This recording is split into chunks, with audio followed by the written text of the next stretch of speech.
எங்கேயோ சென்று கொண்டிருந்த அந்த தேவதைகள் என்னுடைய எத்தனையோ நாள் ஏக்கத்தை புரிந்து கொண்டு என்னை நோக்கி திரும்பி வந்தனர்.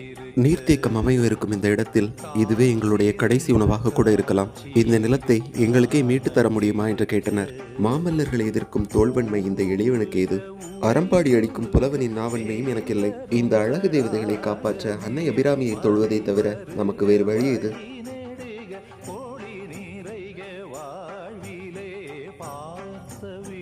பார்த்தபடி